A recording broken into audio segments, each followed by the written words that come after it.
non è manca arrivata già la fastidio, sto frate dolce. Ma poi dico io proprio qua, dove avete?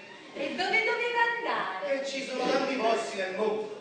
Mi dispiace, ma il suo unico parente si chiama Carmela, sta a Milano e deve un marito che non capisce niente, ma vivono poco. Anziché avere compassione per un uomo che ha tanto sofferto nella vita sua.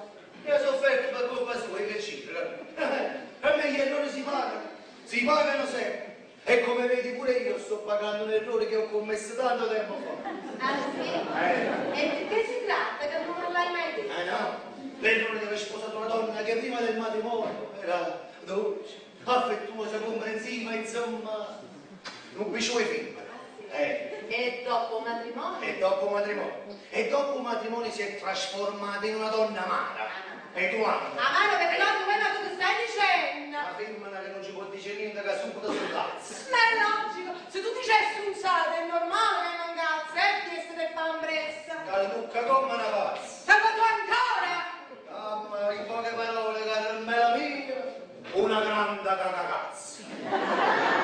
Ah, vuoi finire? E ho finito, chiediamo questa cosa subito perché sennò esci pazzi. Abbiamo detto che resti in casa nostra un mese e un mese deve essere. Salvatore, mio fratello, deve rifarsi una vita. Ho capito, va bene, ma senza rovinare quella degli altri però. Buongiorno. A me un mese.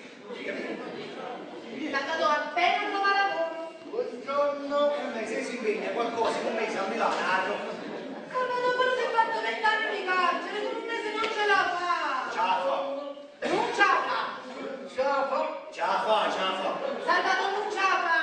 Ce la fa o non ce la fa? Ce l'ha da fa. E se non ce la fa? Se pigliava dice se no. Hai capito? No. Abbiamo detto un mese per me. E un mese deve essere.